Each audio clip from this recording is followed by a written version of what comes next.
Welcome to Steel Beam Rally Team. I'm Tyler. This is my 1963 Chevrolet Corvair Monza. It's been sitting in that corner of the driveway for a year and a half now while I work on the drivetrain.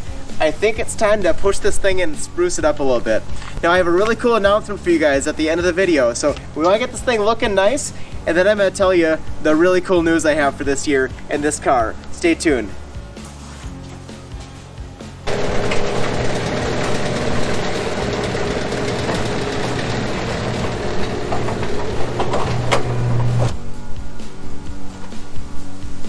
So there's a little hole here. I don't know why it's there. It's a hole. Let's pop the courtesy light out and take a look underneath. All right, so, geez. Piece of putty came out. And there's our hole. Our ticket out of this quagmire may be this little aerosol cap. So I got the the biggest punch I could find, and that should fit in that hole.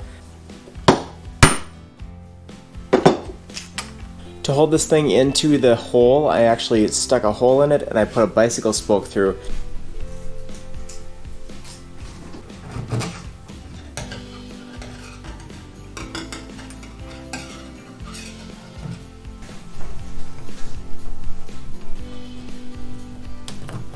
There we go. I'm using a Permatex plastic weld for this. I was gonna use JB weld, but that says that was not safe for polypropylene. I'm pretty sure this cap that I'm using is polypropylene. And a light just fell down. As I let that plastic weld set up, let's pull some badges off this thing, get it ready for sanding. And we have these cool Corvair Monza 900 badges on the fenders, and they have these little tits hanging off the back. Each of the tits goes into this little tiny metal clip thing. If we look at how this is installed, it appears that this little retainer was stuck in the little hole, and then this was stuck on top of it. So I think that we should be able to kind of pry these things off of the little tits again. See a gap on the top here. Come on, Mr. Gap.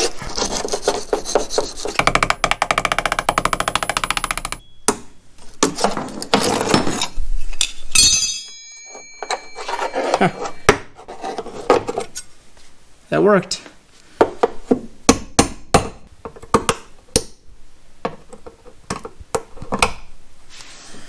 Okay, that one's out. Oh, it comes right out the rust hole. I knew there was a reason that was there. The 63 has a badge here. This was off when I got the car. Next thing I want to do is get this piece of trim off the front. It's pretty floppy. I got new retainers for that, and I got new nuts for that. So hopefully these things will all go back on really tightly. But I know they're not going to come off real easy. This one has the anti-theft lock. Back here we have, that one's off, that one's got the nut, the little nut, the nut, so, oh, by hand, works. I had some rodent repellent in here to keep the mice out. This stuff is made in the USA. It's all botanical, natural stuff. Get it at Menards. I like it. Does a good job. I just changed it out halfway through the winter and never had a problem with it. Alright, there's our trim. You can get these little clips from Clark's because these are pretty rusty and nasty. I got a little work to do on this one, but I think it'll clean up and I can probably do a little light polish and paint on that, make it look nice. One of the last front end issues I have here is the duct tape, and my dad swore this would be waterproof when he put it on like a year and a half ago. I don't know if it really was, but I know it's going to be a pain to get off. And you can use straight gasoline out of a little squirt bottle. Squirt the gasoline on, rub it off with a rag, and it'll take all this residue off without harming your paint. I find it really odd that the Corvair's headlight buckets actually seal off the trunk or the frunk as well as the wheel well. So this is actually the fender in here, the inner fender, and there's a kind of guard piece that goes for rock chips and stuff, but then this goes straight into the into the trunk. So I guess if you really need to get into your Corvair, you can always pop the headlight out and kind of reach in.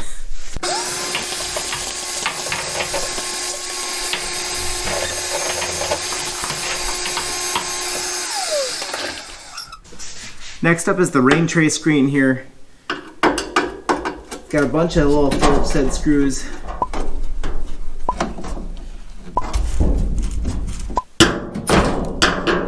Gotta slide it forward off its pins. Over those wiper arm things. The wing, it's like slide it back toward the windshield and take it off.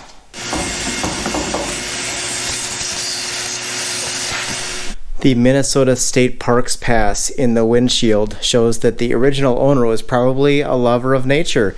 So I think it's only nice and proper that we get this much nature out of the car. Well, we can see that the grate here keeps out the big stuff, but it doesn't keep out the little stuff in the leaves. And as you may know, the issue with that is that the water comes down, it washes this organic matter down into the fenders. And the fenders actually can't drain the organic matter out of it, so it just stays moist in there and it rusts out your fenders. So I'm going to clean these out, and when I repaint this, I'm going to copy what someone else did on my F600, which is they installed some mesh from a screen door in here, and that allows the air and water to get through, but it doesn't allow the particles of leaves and crap like that to fall in there. I think that's a really good solution to keeping your car cleaner and nicer. I'm going to pretend I didn't see the door handles and move right onto the taillights here. So these are pretty cracked up. Mine are very corroded, and unfortunately I think that's pretty common in these. Both my parts cars have corroded taillight reflectors as well.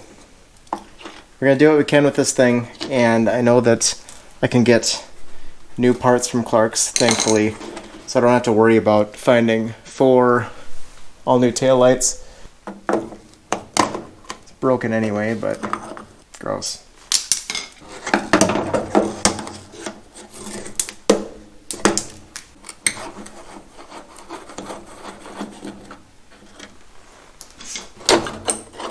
There we go. Got a little socket in here that we can take out. They do seem to get a little stuck after, what is it, 60 years? That one's pretty corroded. I don't think it's gonna hold much current. The bulb glass is actually spinning in there. The reflector itself looks like it could be reused. I'll have to clean it up a little bit, but that's all solid. I don't see any holes in it. Excellent, so that's one I don't have to buy. We got this backing thing here too. It's a bracket. I'll throw that in the ultrasonic. We got some insulators to go purchase, and we'll put this one aside. Before we move on, I want to take this grommet out. Push the grommet inside. Alright, this one is super gross. I don't even see screws in it anymore. Oh, man. Look at that.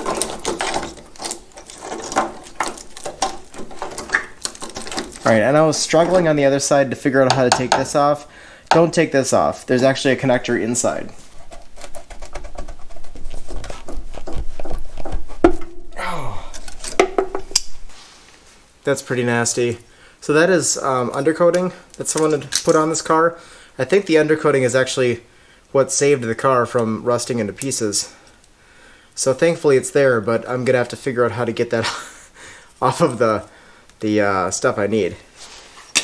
Or maybe I won't. Maybe I'll install it with the undercoating still on it, because it doesn't matter, does it? Well, we're gonna come back to this little situation a little bit later, and this stuff. I don't think you're gonna like what I'm gonna do to it, but we'll come back to it, and I have a reason for it. I guess the last thing to go here is the license plate enclosure trim thing. Jeez. Come on. Alright.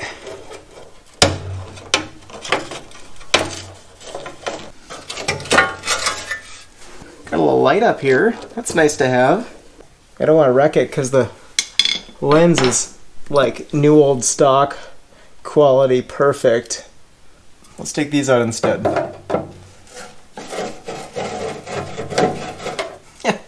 Okay. It's gonna spin in place there. The laziest.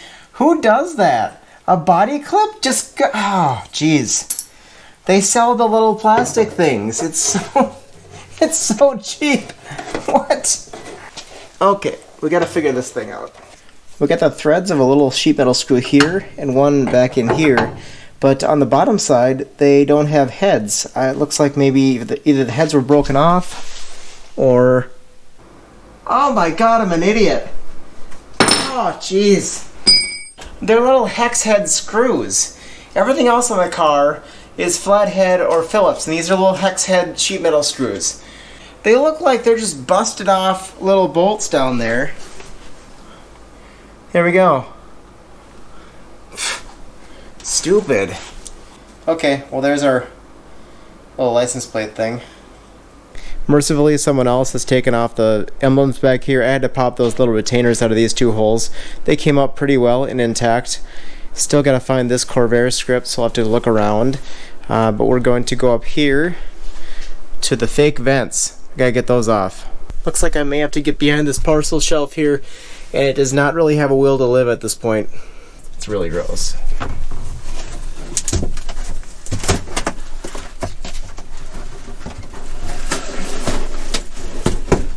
Oh god. We got a whole mouse house back here. Bunch of smelly crap. Yikes. Worst of all, it looks like I didn't have to do that to get those fake vents out. But I gotta finish it now that I got in there.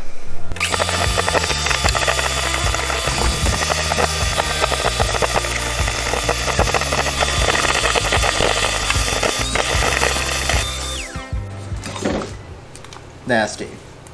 But I do have to say that for a car with an extremely limited trunk and no hatchback or anything of that kind, they really did leave a lot of cargo space on the table by not allowing you to put stuff in that cubby hole behind the rear seat. Either way, I don't think the rear seat's going to be going back in, so I should be able to use the cubby hole for storage of my own when I'm going on road trips and stuff like that. I mean, that can fit a whole backpack or whatever you want to put back there. Let's move on to these fake vents that I was trying to get to that I couldn't find through that mouse house. I think this must hold in via the same mechanism as the others.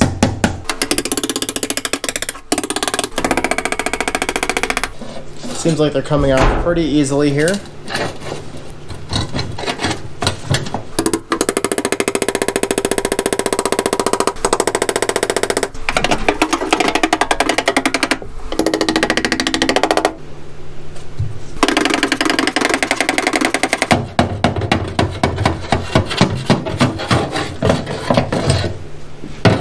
Alright.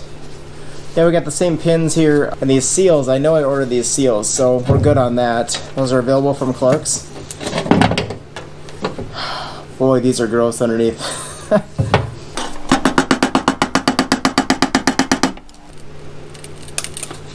Now that I know how these things are put on, I feel a little more confident in giving them a little more leverage than I did before. And at least I know they're not made of plastic. I think the first plastic trim came around a few years after this, as far as plastic exterior trim. I remember a friend telling me that when he was a kid in the 60s, he saw his first plastic grill, and I think it was a GM product that he saw the plastic grill on, and he was like, oh crap, he thought that GM had run out of money and they were using plastic because they couldn't afford to make cars anymore. So, just a fun little tidbit. I love those little stories that people tell.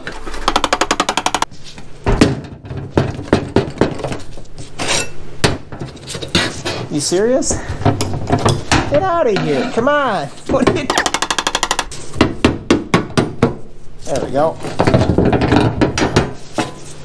Boom. Now we have 2 fake vents. Next morning, let's see if this thing will come off and if the patch will hold.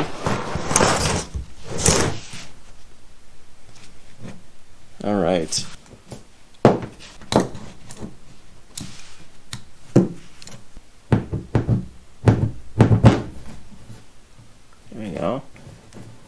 Sweet. That actually worked out pretty well. I'm not mad about that. I'll clean it out. Then I'm going to use this fiberglass reinforced Bondo cat's hair, I think people call it. Try to fill up that hole in there. There we go. Smash it in there a little bit and we're good. It's freezing out, but I opened the doors for some airflow. The last thing we want to do here is get the door handles off this thing. Honestly, this is pretty easy. All we have are two 5/16 head bolts and this big clip. You can see the bolts right here and right here. We can get this one to the socket, but the other one needs a wrench. Don't drop the bolt.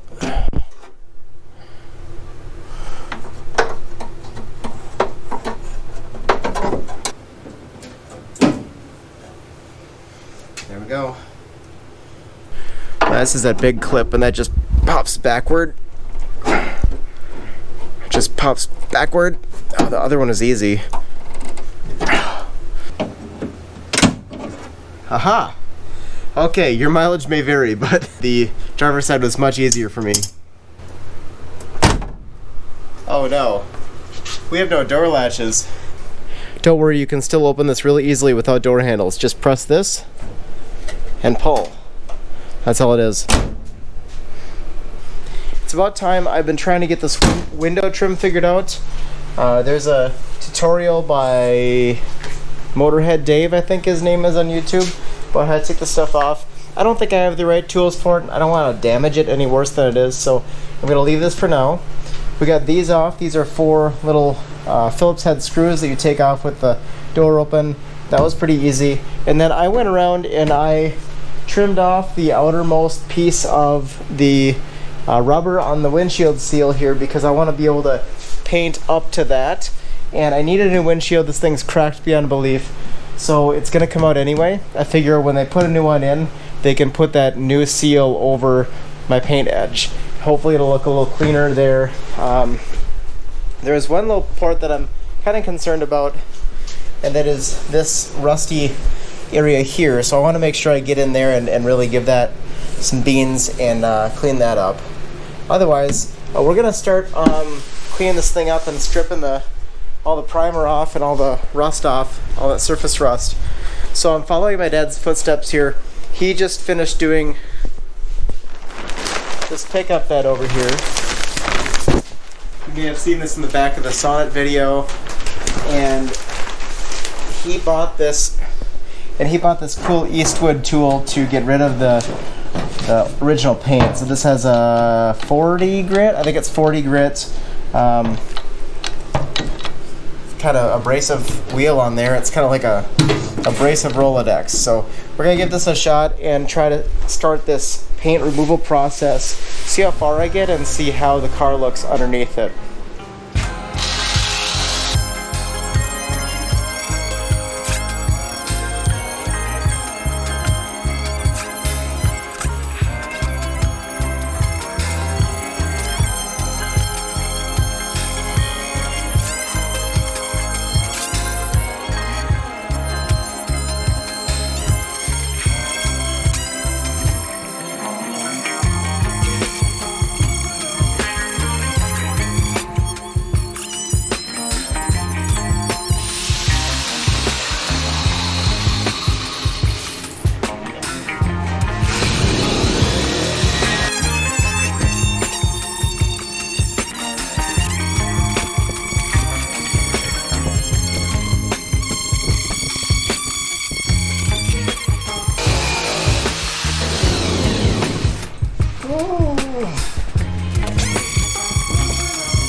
Got my top of my fender over here, and they're looking all right. I got a little rust hole here to patch up.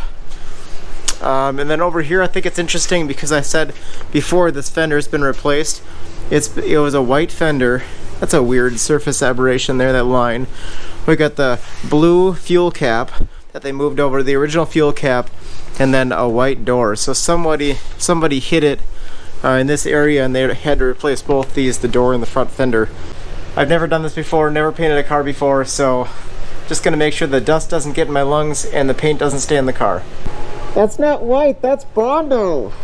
Look at that. Craziness.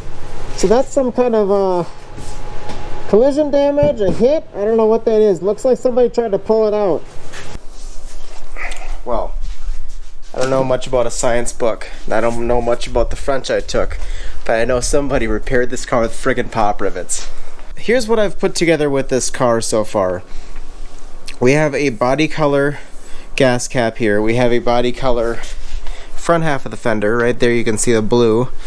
And then we have a no-name kind of black primer rear half of the fender, combined with a door that's messed up here, and it has white paint all over it. In addition to that, it's a white sail on top. So someone hit the car in this general area. They replaced the door with a complete door, and then they chopped the fender in half.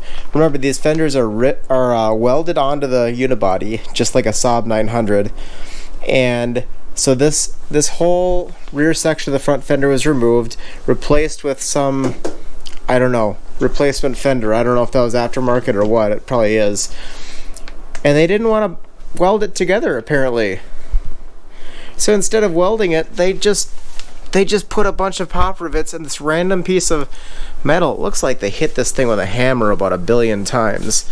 And then looks like spots of brazing as well, which is just bizarre to me. So in here it's also pretty rough looking. This doesn't look too bad back here. Otherwise, I don't know. What should I do about this? I'm thinking I have 2 parts cars. I think I could cut a piece out here.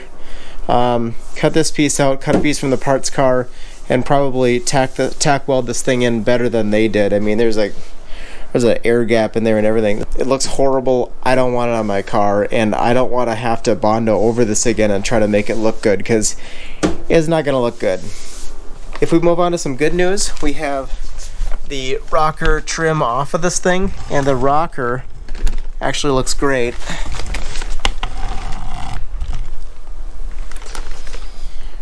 In Minnesota, we call this rust-free.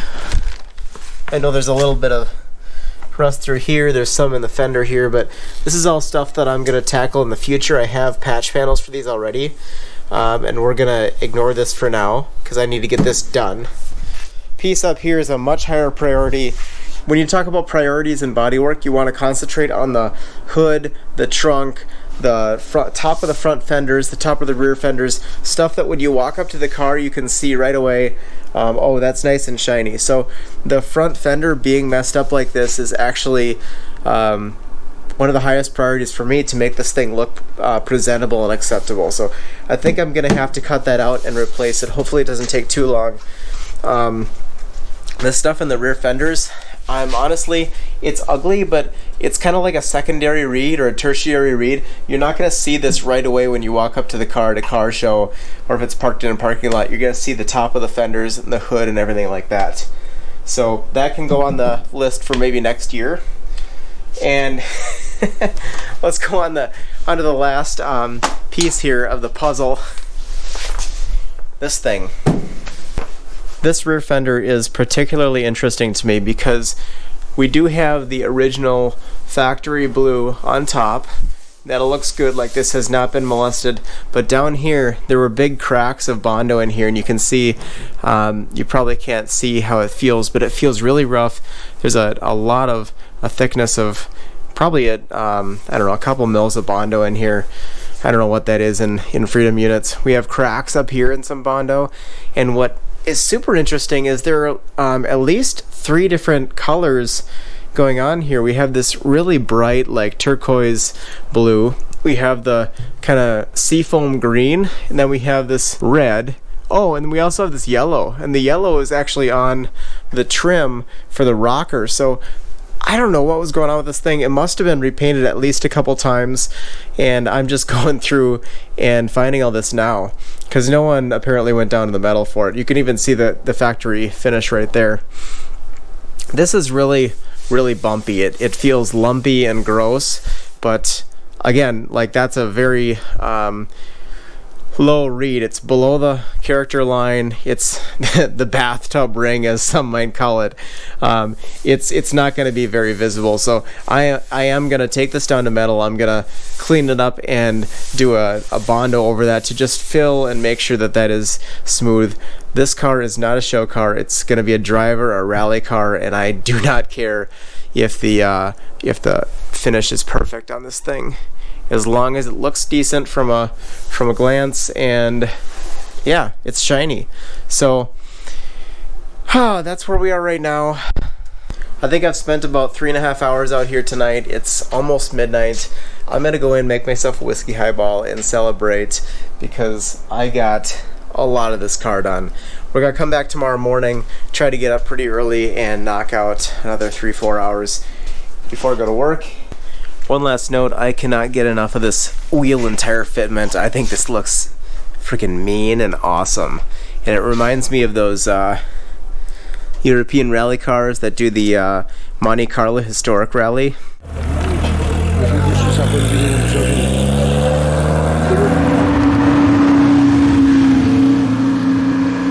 I've gotten a little bit away from the aesthetic stuff lately in how I perceive and enjoy my cars, but I just got to step back from this thing and look at how cool it looks, and I'm so excited about that. Well, I started on this Monday morning. It is currently Wednesday night. I have the day off tomorrow.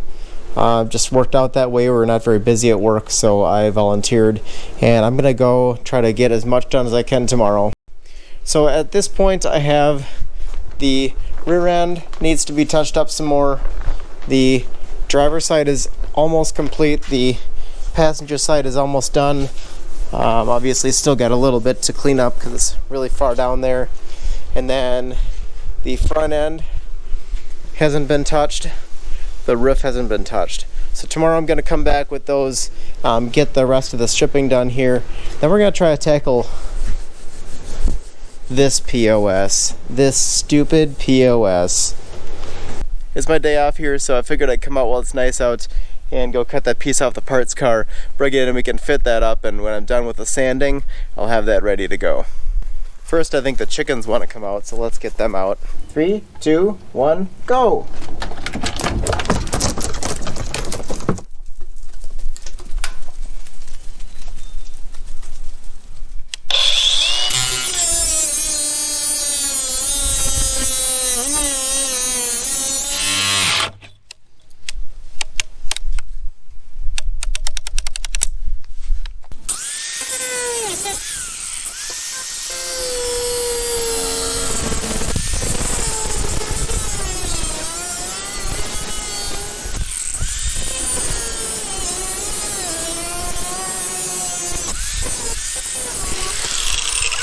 Look at what they took from you.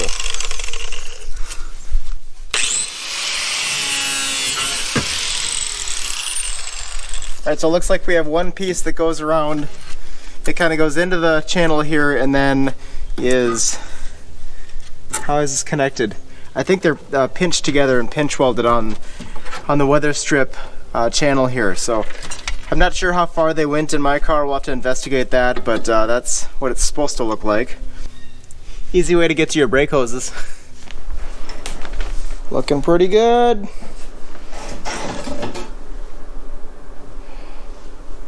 The roof is the last full panel that I have to get here, and I'm going for the whole thing. I've been kind of taking this thing back and forth, side to side like that, and that is kind of like block sanding, so it'll clear stuff out here and all the valleys will get cleared out that way.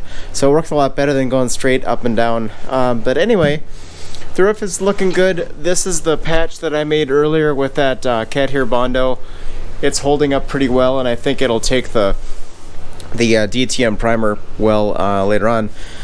This is some concern here. So this is stuff that was actually worn down, I think, by UV and stuff, by poor prep and UV, so that this is bare metal exposed to the surface. You can see down here it's been kind of coming up a little bit. So this car, I don't think it would have survived very well if it was sitting outside for much longer. Maybe 10 more years it might have had some holes starting here, but I think we caught it in time. We got some pits, of course. All this stuff is pretty heavy pitting, but once I get the trim off here, we should be able to really get in there and dig that out and get that nice and smooth for the priming cycle. Removing this window trim to get in that edge to get the surface rust out has been unexpectedly infuriating. This is the piece from the other side there that I just got out, and it's got a lot of glue on the bottom, so it's some kind of like seam sealer type thing, or butyl, or I don't know what they use, but it really likes to stick in there. And then they have little trim clips, I think about maybe 2 here and 1 over here, that make life more difficult as well. The camera just fell down. So I've kind of figured out a method. I'm not sure if it's really helpful or not, but we're going to try to go through it real quick here. I took my tips from a guy named Dave Motorhead 4, I believe his name is, on YouTube, so I'll link something in the description or up here. Take a look at that if you're doing a late model, especially because he's doing a late model. It doesn't entirely transition over to the early model. So I got a little interior trim clip removal set from a previous job. And what I'm doing is getting underneath back here. The passenger side one kind of shingles over the top of this one, so do that one first if you can. And I'm just kind of gonna work this up a little bit. You can see it comes up a little bit because that glue holds it. And then I can see that there's a little metal clip in there, so I'm gonna try to. There we go. Oh! I want to break the glass. But there's a trim clip that kind of goes like this, but there's a little tab that goes this way as well. So the tab this way holds the piece of trim in. So if you have that piece of clip there and you put the screwdriver here, it kind of pivots the whole clip and allows you to kind of unhook that piece of trim. It's kind of a real pain in the butt. Once we get that, we can move on to the next one. And I found that these little picks can, well, they mostly pull out the gunk in there, but you can also use them to find the clips. I think that was a clip right there. On the other side, the clip is right in this corner here, so just gonna feel around for it.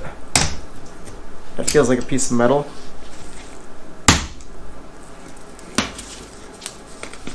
Sounds like a clip just came undone, but I don't know where it is. There we go. Well, we got 2 clips here. Both of them actually stayed in place, so I couldn't even really do anything about it. But the trick here, I'll give you a closer view here. Here's what the clip looks like close up. So this is the part on the front end that holds the trim in. It pushes it against the roof.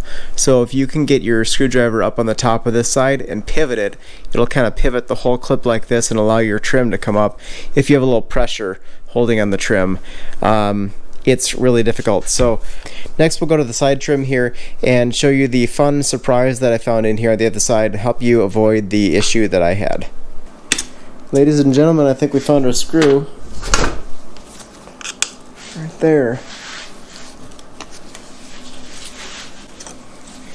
Alright, that's our screw. See that stupid thing? Why would they do that? That's so insane. It's actually insane. It's like they wanted people to break this trim.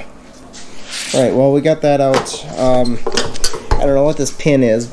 At least now I'm able to get all this little surface rust stuff on the corner, clean that up, and I can actually paint that, get some fresh paint in there before everything goes back on. Hopefully give it a little better chance in the weather. Over to the side trim, we are looking at a section here that looks kind of like an L, but it kind of grabs on the top here. So based on that video from Dave Motorhead again, we're going to go and try to push this down along the whole top, but I'm going to use actually my body strength with that. Try to break the seal on that.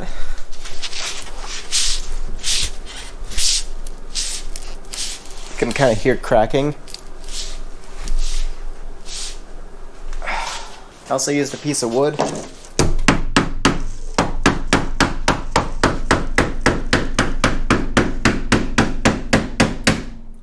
Should get it nice and loose in there.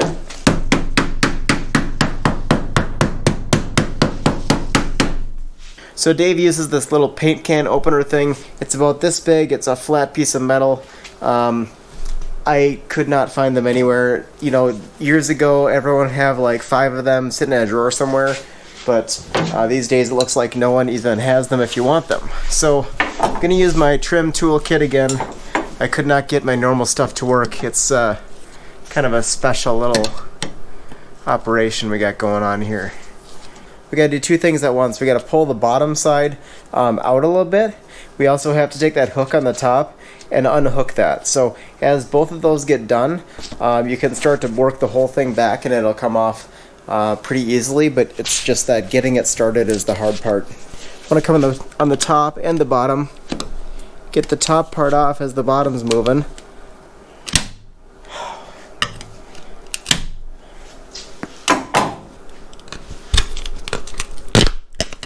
There we go. Hook it just right with a little bit of leverage. I see I got a little bit of a bend in that, but if you're careful, you might be able to not do that. This is just how I'm doing it. It's probably not the way that you're supposed to do it, but I don't know.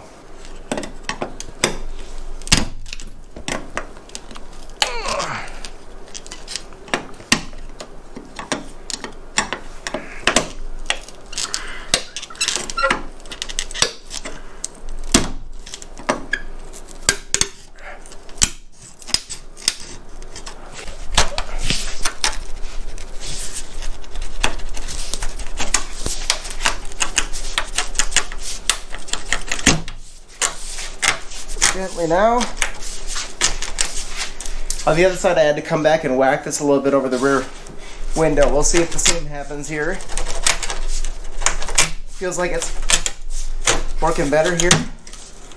And there we go. Whole thing is off. There are no fasteners. It's just that kind of clamping force on the rain tray, drip tray. And of course, with the trim removed, we can find more rust that I couldn't see before. Always good to get that taken care of. I want to work on the lower trim now. I still have some rust under there that I want to get rid of. And I don't know what's going on here. I haven't done this yet, so we're going to do this together for the first time. First time I ever do this. You're seeing it right now. Okay, it's pulling out a lot of gunk. And is that it?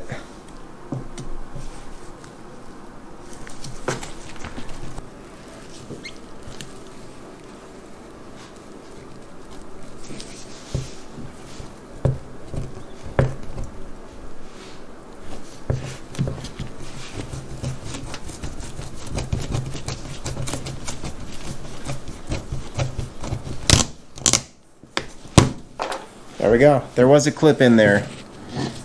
I don't think that a screwdriver would have done anything for it. I know I like to pretend that I kind of know what's going on, but this stuff scares me. I really hate trim work.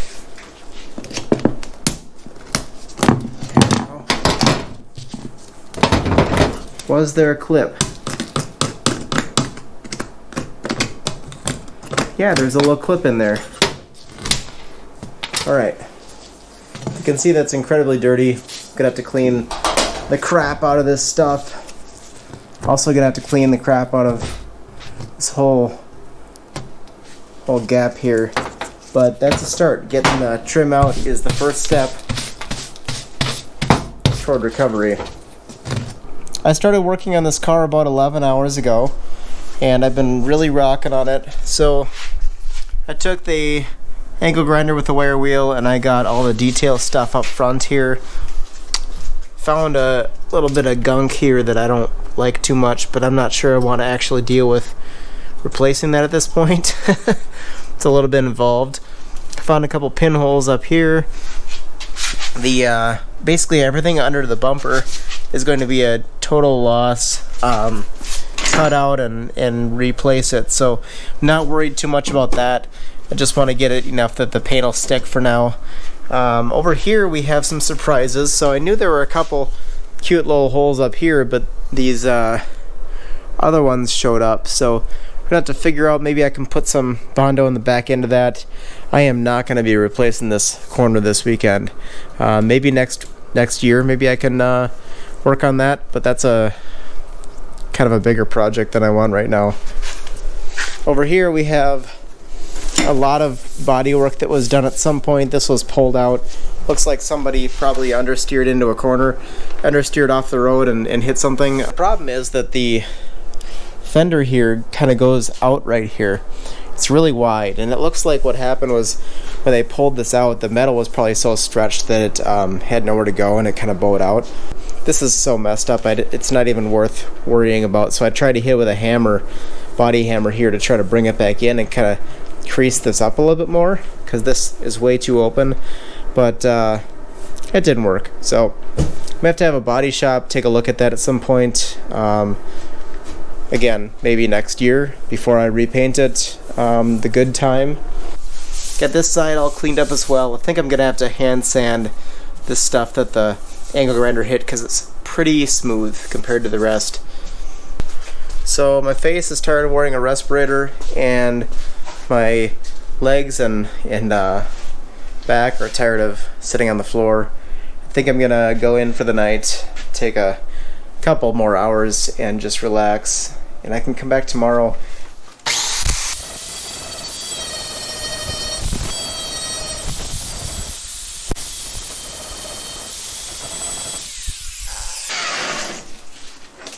This thing's holier than the Old Testament.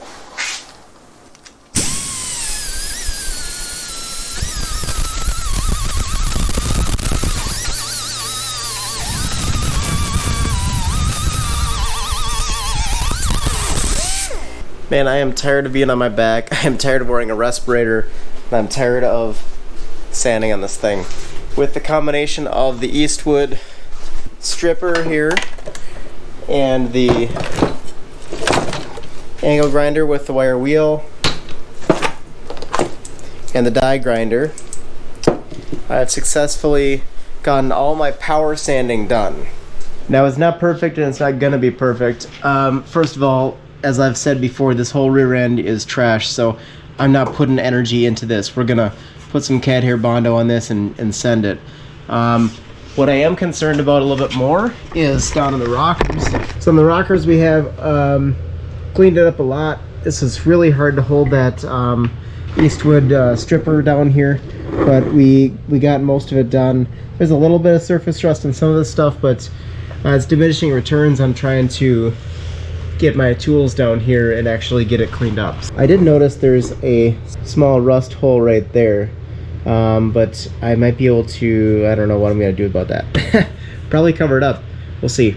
I think it's more about preventing the cause of the rust than preventing the rust itself, or fixing the rust. So here is the bottom of the cowl vent here, and we can see that there's still gunk coming out of it. I cleaned out a pile like this out of both sides of the fenders, and that will rust out the fenders.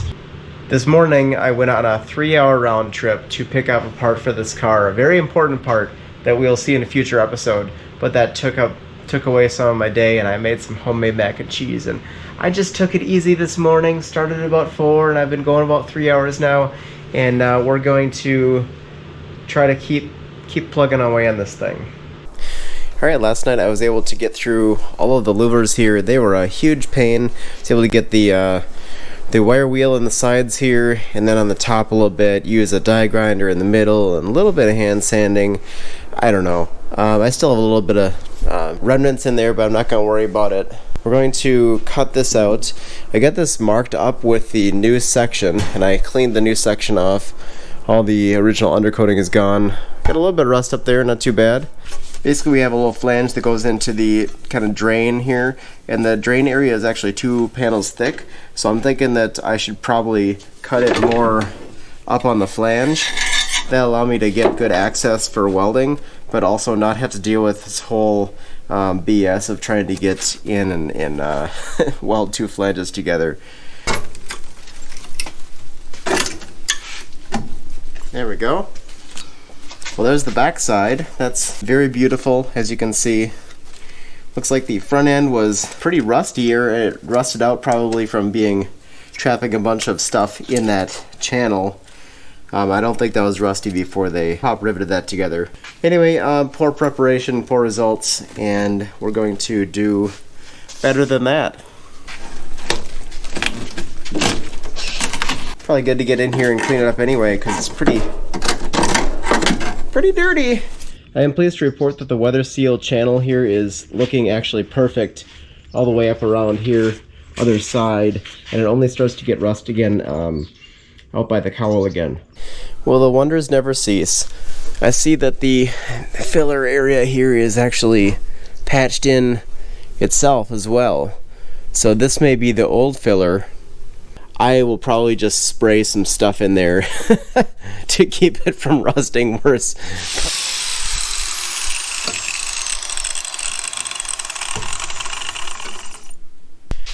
I get this all cleaned up down to the seam here, so I can do a little seam sealer and seal that up while I do everything else.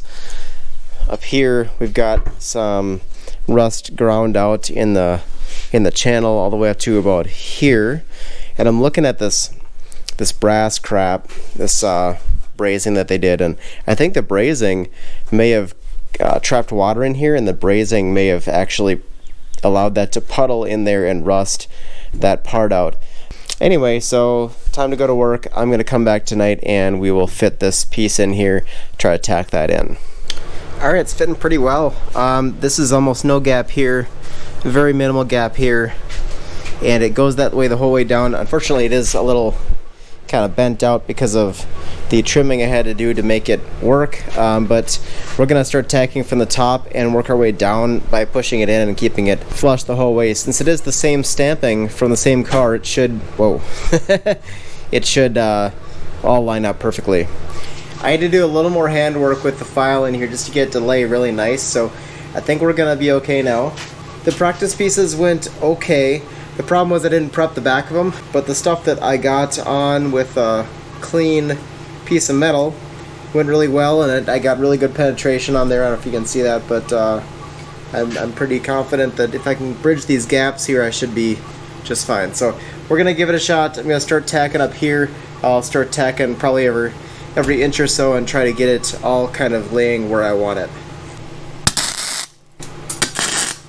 Well, I immediately blew a hole in that one. That's nice.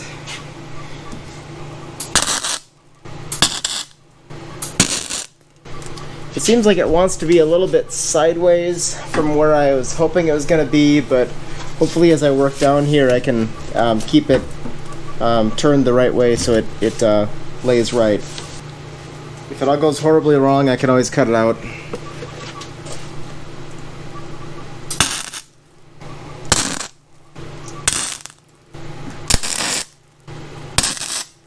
Alright, here's what's going on here. We have a nice gap here. We've got a nice gap here. But as we go down, this side wants to be higher and tighter. This side wants to be a lot looser, maybe a little bit lower, I'm not sure. So I think I figured out what's going on when I was blowing through this and moving stuff around. That first tack allowed the patch to come inward a little bit. So then if you imagine the whole thing going like this, that sets this one really tight and this one really loose. So I'm gonna have to go through and cut these out.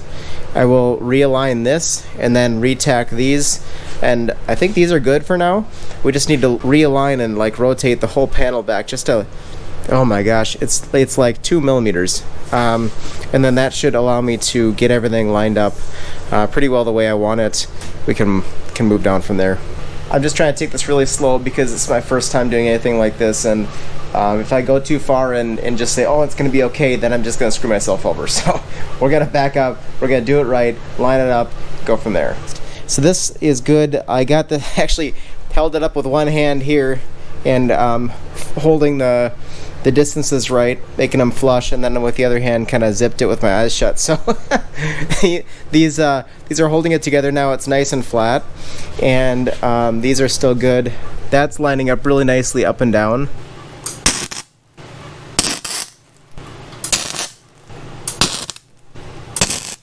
The character line's looking good on the back side. I'm trying to push this in and line it up on the front side here.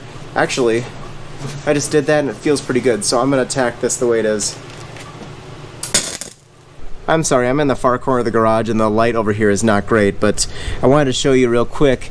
We got our character line lined up perfectly there. It's lined up perfectly here, or as perfectly as I can get it. But if we go down here, this is lined up really nice.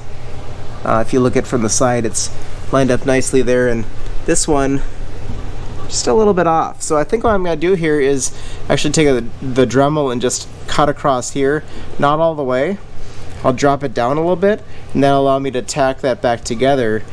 At this point, I don't know how else to fix that, so we're just gonna run with it and see how it goes. I got that cut down with the Dremel. It was a pain in the butt. If we hold that in, we hold that down, we can pull this down to where it wants to be. Of course, I had the clearance on the top of this side and the bottom of this side, but I'm going to try to tack it in here, and this is, with the kerf and the extra clearance there, it's a little bit more gap than I wanted, but I don't think it's insurmountable, so I'm just going to take my time with it. It's pretty close. This one's a little tight, again. Back and forth all night.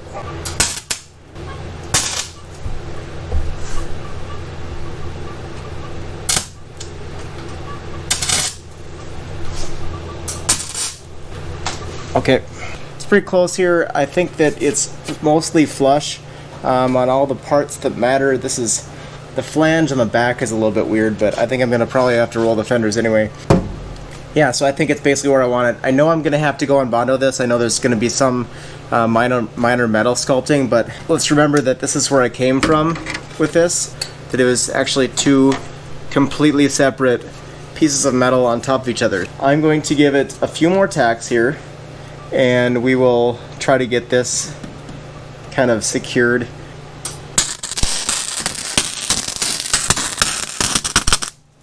That's bridged. May have to break out the copper for that one.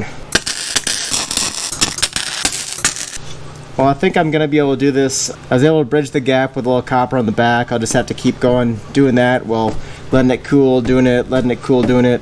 After all is said and done, I think with this ground down nice and leveled out, I think it's going to take Bondo pretty well, and I think it's going to look good. Be a nice durable repair, hopefully. Well, she ain't pretty, but I think she's gonna work. I got some technique down on these welds where when I got the correct distance in out and I got the correct angle, they usually burned in pretty well. I got really good penetration on all of them, so it's going to be a very strong weld, but they're not very pretty, and some of them, when I got it a little bit wrong or something was off with it, I got some porosity. Just have to grind that out, clean it and fill it. I'm not sure what else to do with that, but this one I had to fill quite a bit of a gap in there, so I kind of had to build off the last tack and work my way over. Up here we had that big gap, and I didn't know what to do with that, so the gap, I took a piece of the old fender and I cut it to a piece that looked like it was the right size, but it's not. So I'm just gonna booger this thing in, and I'm gonna cut this down and make it look all right from the top, but the bottom we're just gonna like pour 15 everything and forget about it. I think this is pretty much done. I got it all smoothed out. I had to re-weld this seam because it was blowing through every time I would try to fill a little tiny hole. So now we got that all done. Let me show you. There's a little dip on this seam here. There's a little dip on this seam too. But if we look at it, it's pretty flat overall. Up top here, just a little bit of a gap there. The problem comes below the fold, and we get the top half is a little bit proud on both sides. You can see that pretty plainly. and the bottom half is a little bit proud there and more proud in the front. So the whole thing down here is sticking out a little bit. I was grinding here trying to make it closer to flush so I wouldn't have to blend so much with filler, and I was just hitting holes all the time. So re-welded, it didn't grind as much, and we're gonna be okay here. As we go up, let's look at the drip tray here. This is all booger weld crap trying to fill in back there. I did fabricate like all of this, you know, try to fill this in and weld this seam, so that looks decent. I can put some stuff on that. As for this area, this is where I had to actually create the patch and install that, and I found that it's just almost impossible to get the welder in there, even without the nozzle, to get the right angle and actually weld that up. So I'm gonna have to clean this booger stuff up. Most of this isn't even really adhered at all anyway, and I will actually just do seam sealer in that and try to flatten it out as it is. Considering that I can do the pour 15 in the rain tray after I prime the car, I think I'm going to move on to doing a little bit of body straightening, just a tiny little bit, and this is a big dent here that I want to get rid of. So I got a dolly here, and I have a body hammer. I just want it to look a little bit more presentable, as if I didn't just run into something. Unfortunately, our dent is right here behind the trunk latch bracket, so I'm going to see if I can actually do that. So look, coming out a little bit. You get over here more, you can get there.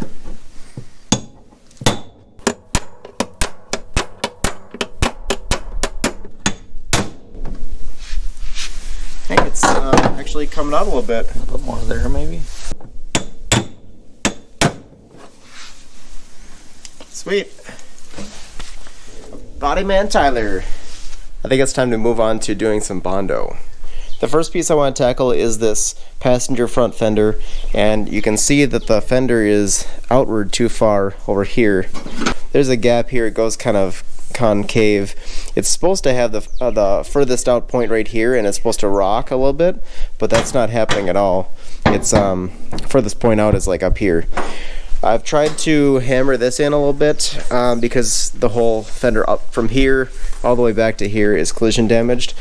I could not bring this in at all, as far as I can tell. So I'm gonna have to take that to a body shop and have them hammer on it in the future. But for now, we're gonna smooth this out and get it ready for primer.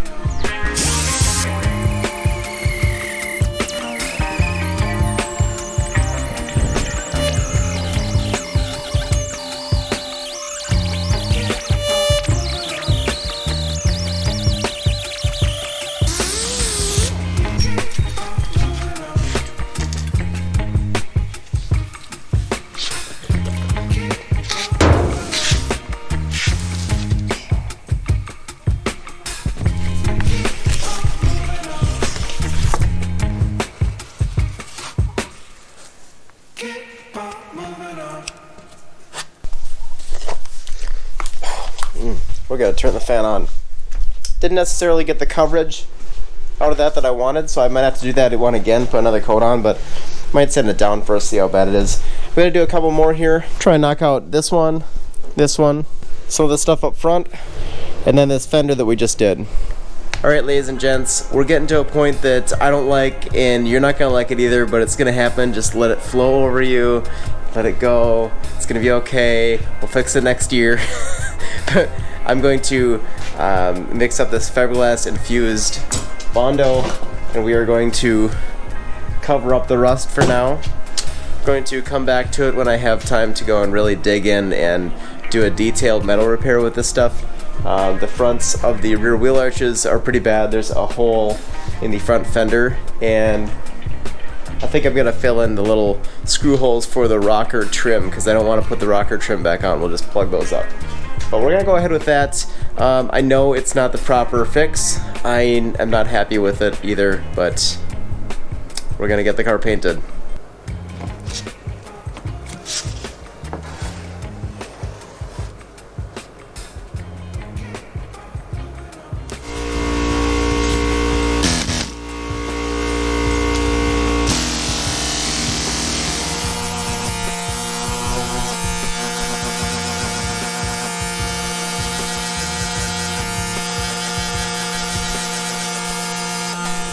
first round of sanding done up here, and this is looking pretty good. I think I'm gonna leave it. There's a little bit of undulation up here that I just don't care to fix. It's I gotta get this thing done. So we're gonna go around. This is some stuff that I gotta patch up, and I don't know how I'm gonna ever get a tool in there to clean it up inside because it's so deeply recessed.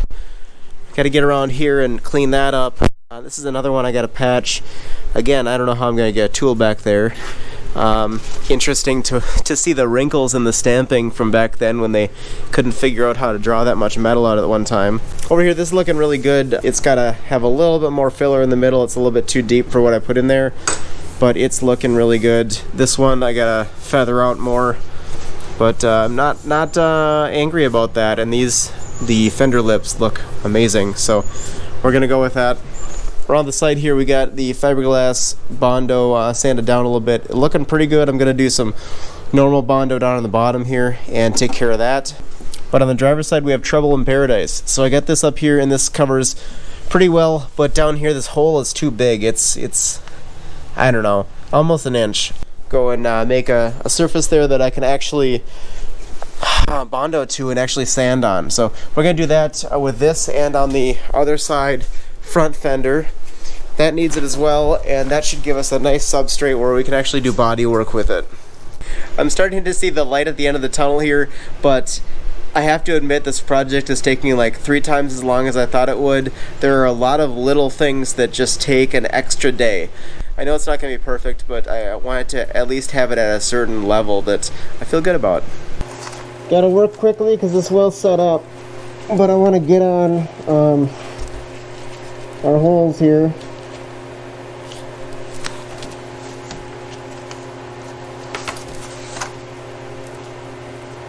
Get all the air bubbles out.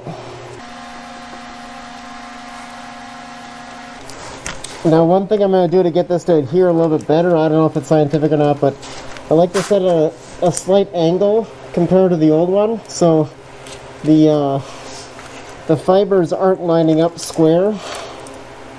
I think that probably gives it a little bit extra strength. Looking pretty good to me. Excellent. Let's move on to the next side. I'm not going to film that because I got to go quick. Looks like it's going to work just fine. You're just taking the rust and the paint off. All right.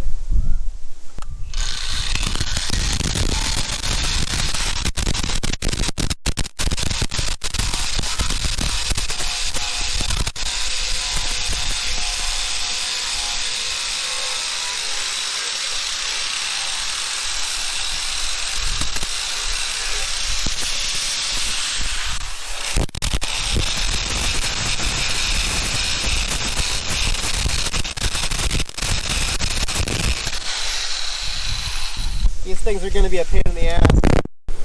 We're getting the grill cleaned up. The outside looks fairly good. The inside's really tough in these things, so I still have these to go, but these turned out fairly well. Yeah, then there's that slot. I don't know how to get in there. We might end up using Pour 15 metal prep on this actually to get it to stick really well, because there's no really way to get the rust off without soaking it in rust remover, which even that, it's crusty enough in there that I'm not sure that rust remover would really Get it remove that. Yeah, just kind of a hard thing to do. I'm wondering, it almost makes sense to have something like this made out of fiberglass so you wouldn't have to worry about the rust. You could just paint it and be done, but I guess they're plentiful enough no one really cares. Right. Anyway, I'm gonna lift the car up here. We're gonna take the wheels off, get all up in here, get this cleaned out, and I got the rocker cleaned up pretty well. I got a little bit to touch up in the corner where I can't get the big wheel in, but then I think you were gonna help me pull the fuzzy set out. So this little strip in here is kind of gross. This one's actually broken, and I could not get these back when I did the windows in that episode, so I think it's time. I think I hit that with the grinder. That really sucks. Oh jeez. But yeah, we'll pull that out. That'll allow me to tape behind it and not worry about where it's going. This one's got one too, so we're gonna have to pull 4 of them out. Right here that we can get once we pull it out. Just a little bit more. Gotta sand it down a little bit. I think that's good enough. This one needs a coat of Bondo. This will need some as well. The corners here I think are good enough. I'm not going to worry about it. No one can see them. Aiming to do that last coat of Bondo on this stuff, especially the fiberglass. We'll get that smoothed out a little bit, and then we're going to do the final prep work on everything to make it ready for paint. The driver's front fender is still not quite set, so I got to work on figuring that out too. Taping up the windows. Kind of looks like chrome. The Bondo on this patch was feeling a little bit sticky still. Not sticky, but like not quite cured. So I ended up waiting a long time. We ended up putting a sander on it. Ended up sanding up pretty good. But then I ended up with some low spots. So we're going to do, I think, a third run of Bondo in this one. Hopefully this will all flatten out pretty well. Bondo over here is looking terrible, but it feels nice. Feels nice and smooth, and that's kind of my that's what I'm looking for. So we're gonna leave that the way it is. This is halfway decent. Not gonna worry about it too much. This little guy.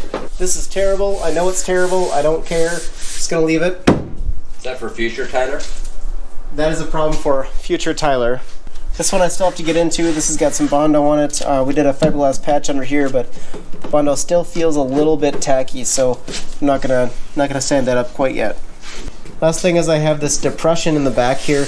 I tried to pop it out, tried to heat it up. Nothing worked, so I'm gonna let a actual body shop do that in the future whenever they do that, and I'm not gonna worry about it. We can even pretend that I got it on a rally.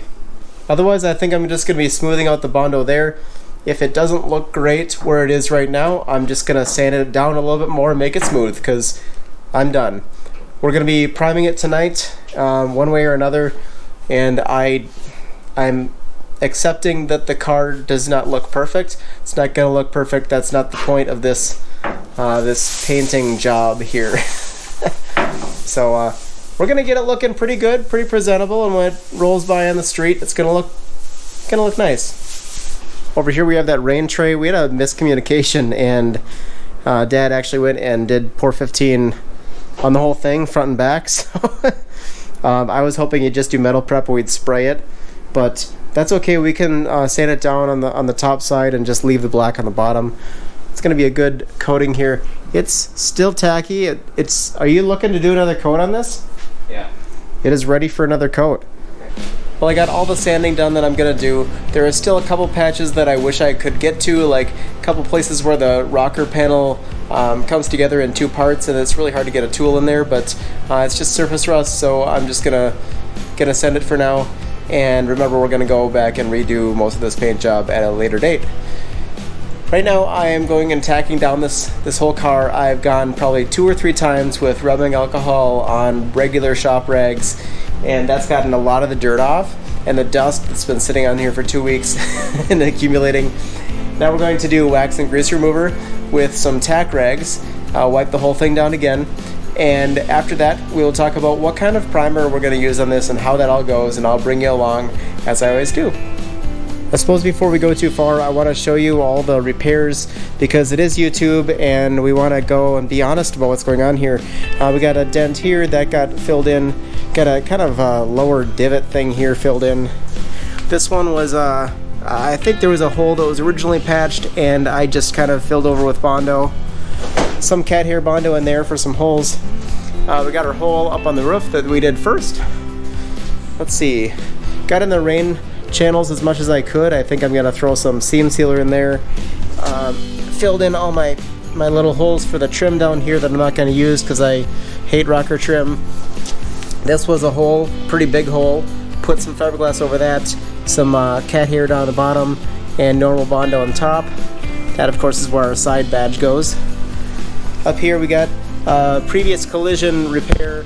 Someone pulled it out. The whole panel is sticking out sideways, but I just tried to smooth it out best I can. So hopefully the reflections show relatively nicely there.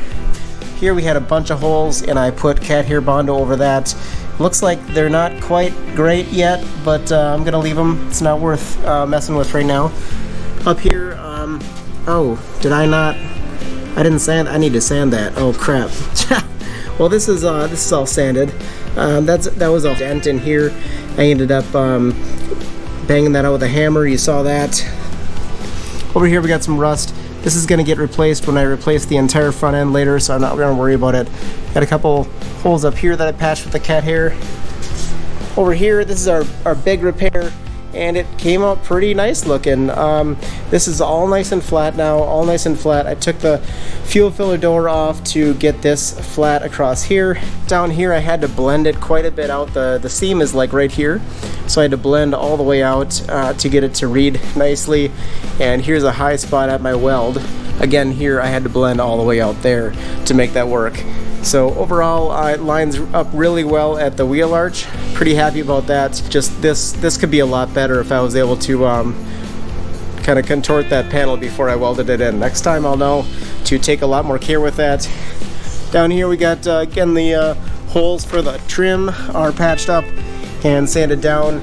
I didn't take too much care with those because it's way down there and no one's gonna see it.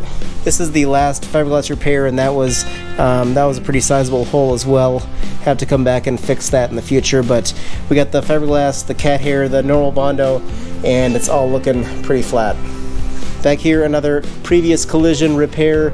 Someone looks like slid into a post or something, I don't know. They did a lot of pulling in this area, so it's kind of rocky, like a surface of the moon kind of metal condition here. So I just smoothed it out best I could, and it's gonna look wavy, but it's not worth spending half a week trying to smooth it out when it's just going to have a decal over it anyway. Did I say that? I didn't say that. Don't think about the decal. Yeah, this is just trash. All this entire rear end from the seal all the way down is going to get replaced with fiberglass, so I'm not even going to bother with any of this rust down here. It's a lost cause. So there you go. I tell it like it is here. I don't try to sugarcoat things, and I tell you when I have huge issues because this is reality and this is how project cars work, and I want to bring you along and show you how I fix things or how I move to the next step, because that is, you're gonna run into it. So I was almost gonna do a final tack rag on this car when I realized that I didn't sand that one piece up front. So we're gonna go sand that piece now, and I will go and tack everything again, probably just the front end, but we'll go tack that again and we'll move on to primer. So you can see that I'm still getting gunk off this car, so just a reminder, when you think you're done, you still got like 3 more times to go. Dad just finished doing this on his Chevy truck, so he's gonna show us what's going on here. Alright, so this is the Eastwood OptiFlow roll-on paint system. We have a DTM primer, and then we have a catalyst mixed 1-to-1, and you have to only mix enough to put on in 20 minutes. What I found was I just do the one here. It's here 1-to-1.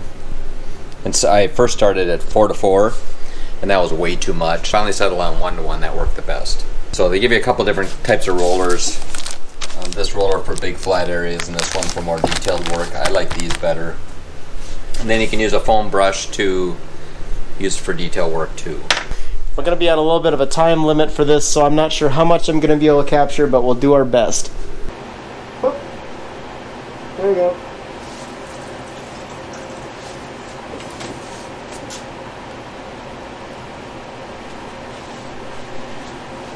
So like that, and then we go like that. So it's fully embedded in the... Pretty good to me. Alright.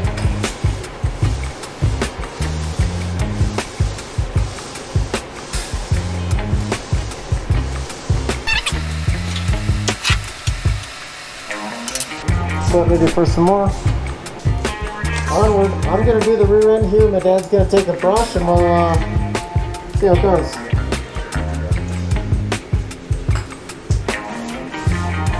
Oh, that's really running here.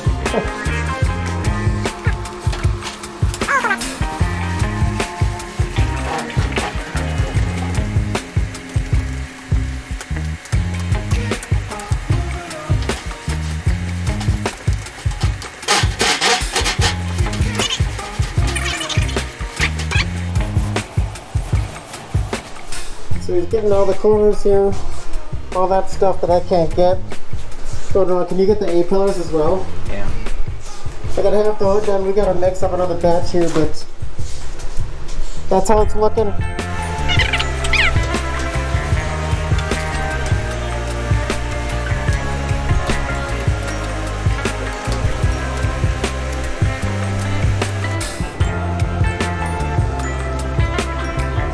I just can't help myself but spill this stuff everywhere.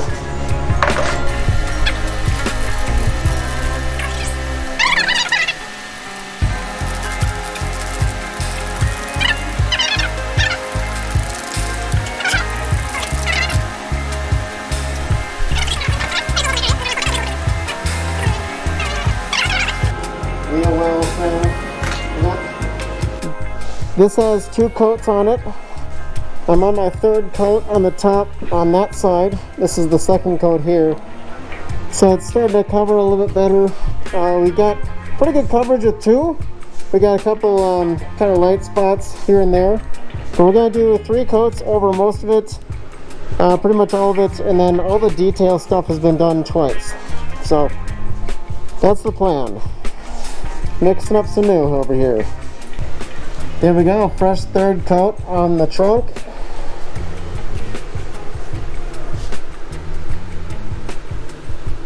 Fresh 3rd coat on the engine cover.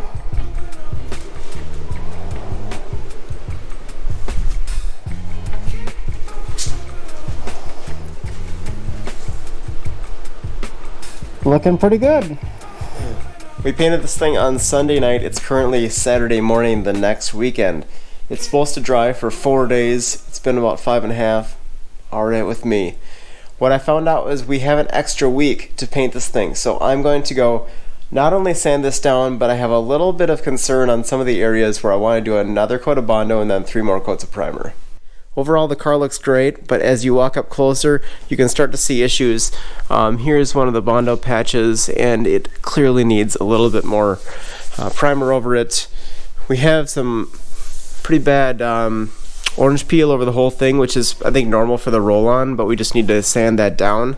The trunk looks pretty good overall. I think overall with a light sand and another few coats, it'll be pretty good. The front end is a different story. We have a lot of drips and runs, and we have some light areas that didn't quite get the proper coating. I'm gonna have to go back and sand this for sure and recoat it. Unfortunately, it's pretty hard to paint up here, pretty hard to prime it with that roller. The roller doesn't get in these corners, so we'll have to figure out something else for that. This is the big question fender, of course, and I can feel a dip right there where the Bondo is. The transition there is not quite smooth. This isn't so bad, but there's definitely something there. I can feel just a very slight depression. Since that is a high visibility area, I probably will be sanding this down, doing another very, very light skim coat of Bondo and blocking that up gently. Over here, honestly, it's kind of hard to even notice anything with the shadow there, but that won't get any more Bondo on the bottom. Got a dent here I didn't see before. Oh well. Door looks pretty good overall. I'm not going to do any work with that. These fenders look pretty rough. I might kind of round those edges over a little bit, smooth it out, but I don't think I'm going to be doing any more Bondo there. Yeah, overall the car looks pretty good. With those problem areas identified, I can go forward, put a couple albums on, and just block this whole thing down with the foam block to 320 or 400 grit.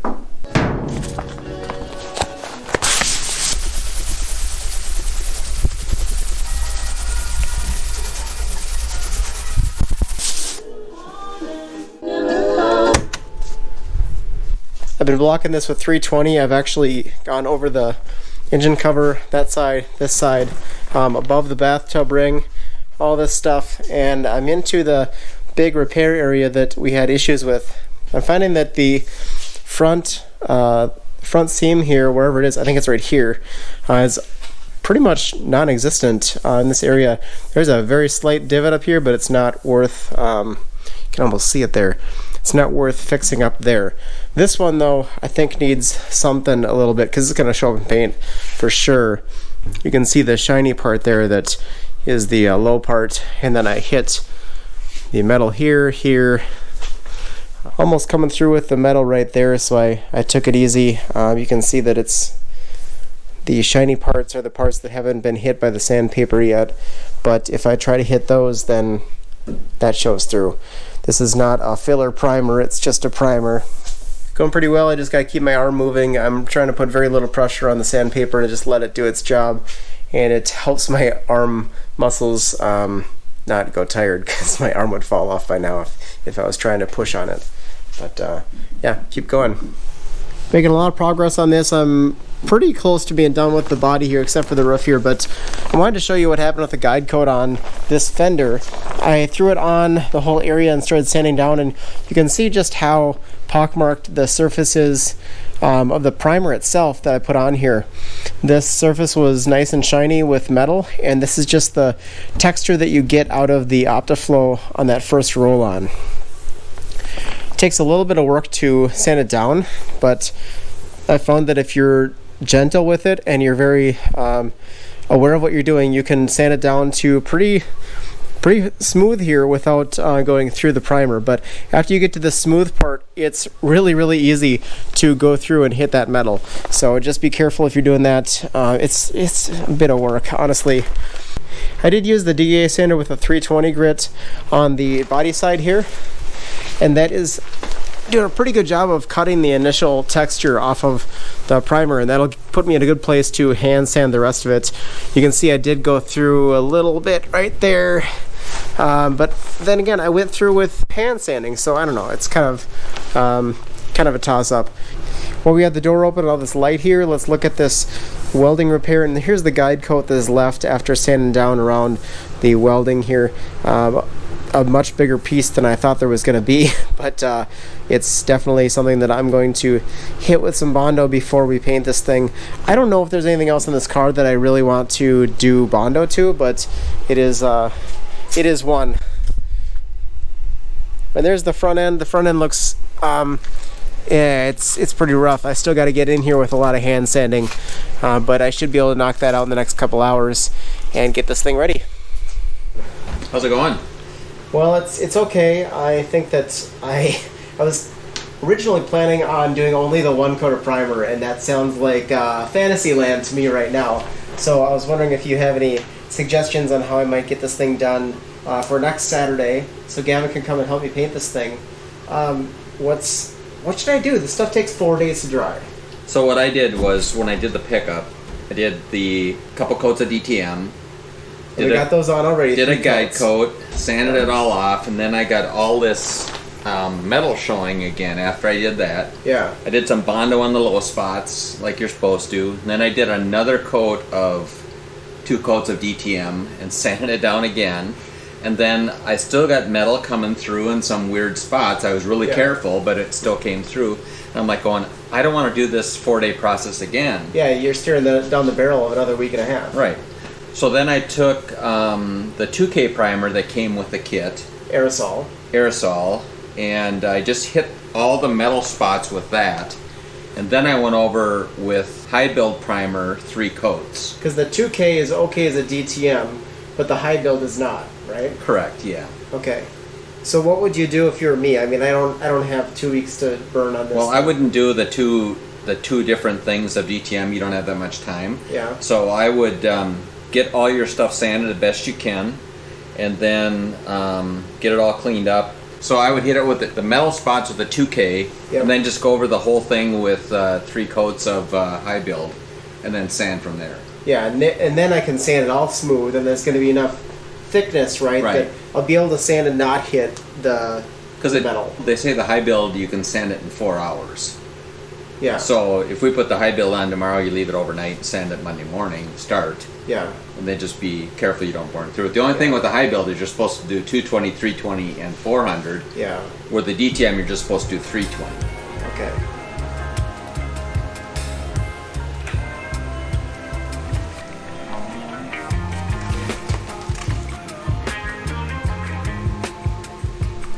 I intend for that to be the last application of Bondo in this car before I paint it, so hopefully it goes well. I got a couple more pieces that I didn't get on the first time around. I didn't notice that they were dented in, and I think it's going to be good this time.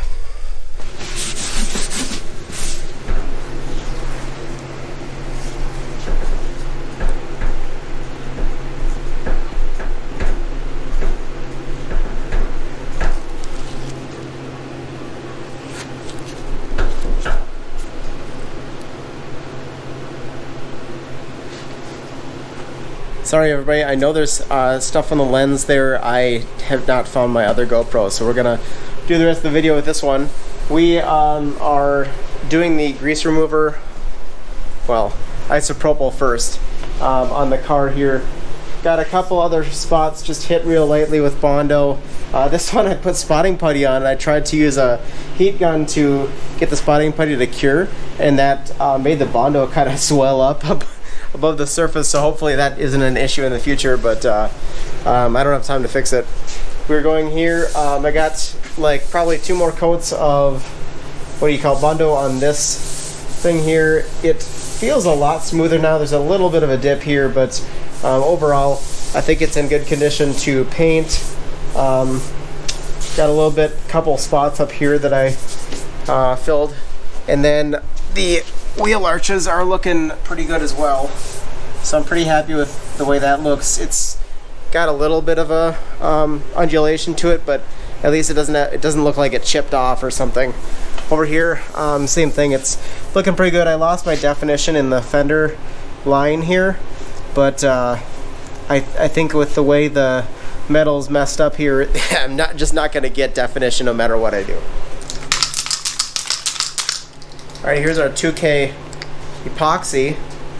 So I took the red out the top. I guess you got to do this on the bottom, and then I think that went. So my right elbow has been messed up because I've been sanding for like a week. So hopefully this isn't going to exacerbate with shaking it. Shake and bake. Shake weight. If only there was something I could do, some kind of exercise that would work those muscles more. I don't know.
God, it smells bad. We're supposed to do 3 to 4 coats on this. Ran out of hardener on midway through the 3rd coat, so I just did the high priority areas, and we're going to have to go with that. I can't get hardener in time to make this happen.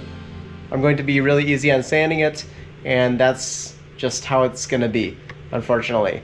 Watch out for the next episode. We're gonna actually paint this thing. It's gonna be really fun. And the cool news that I was gonna tell you is that in September of 2024, Clark's Corvair Parts is sponsoring me to drive this car in the 2024